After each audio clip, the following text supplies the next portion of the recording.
Kamusta mga ka-faith? May tanong ako sa inyo, sino nga ba ang ating kapwa? Madalas natin itong naririnig, pero naiintindihan ba talaga natin ang tunay na kahulugan nito? May isang kwento sa Biblia na perpektong sumasagot dito. Isang araw, may isang dalubhasa sa kautusan na gustong subukin si Jesus. Nagtanong siya, "Guro, ano po ba ang dapat kong gawin para magkaroon ng buhay na walang hanggan?" Simple lang ang sagot ni Jesus.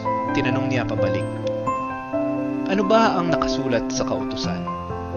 Confident na sumagot ang lalaki, "Ibigin mo ang Panginoon mong Diyos ng buong puso, kaluluwa, lakas at pag-iisip, at ibigin mo ang iyong kapwa gaya ng iyong sarili." Sabi ni Jesus, "Tama, gawin mo yan at mabubuhay ka." Pero hindi pa tapos ang lalaki. Para hindi siya mapahiya, umirit pa siya, "Sino po ba ang aking kapwa?" At dito na pumasok ang tanyag na talinghaga ng mabuting Samaritano.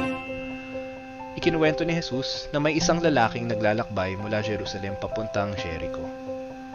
Kawawa naman, hinarang siya ng mga tulisan. Kinuha ang lahat sa kanya, binugbog, at iniwang halos wala ng buhay sa daan. Sakto namang dumaan ang isang pari. Nakita niya ang lalaki, pero anong ginawa niya? Lumihis siya ng daan, parang walang nakita. Sunod na dumaan ang isang Levita, isang katulong sa templo. Nakita rin niya ang biktima, pero tulad ng pari, umiwas din siya at nagpatuloy sa paglalakad. Pero may pangatlong dumaan, isang Samaritano.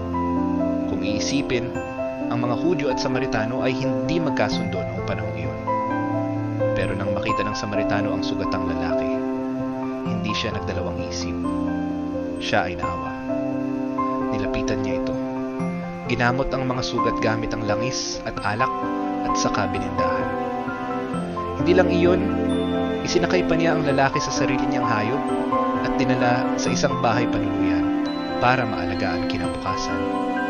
Nag-iwan pa siya ng pera sa may-ari at sinabing, "Alagaan mo siya. Kung may kulang pa, babayaran kita pagbalik ko."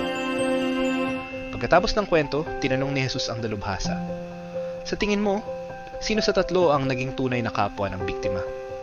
Simple lang ang sagot niya, yung tumulong sa kanya. At sinabi ni Jesus sa kanya, "At sa ating lahat ngayon, humayo ka, at ganoon din ang gawin mo." Ang pagiging kapwa ay hindi tungkol sa lahi, relihiyon, o estado sa buhay. Ito ay tungkol sa pagpapakita ng habag at pagtulong sa mga nangangailangan, kahit pa sila ay itinuturing na iba sa atin. Sana'y na-inspire kayo sa kwentong ito. Kung nagustuhan niyo ang video, huwag kalimutang mag-like, share, at mag-subscribe para sa mas marami pang nakaka-inspire na content. Salamat sa panonood.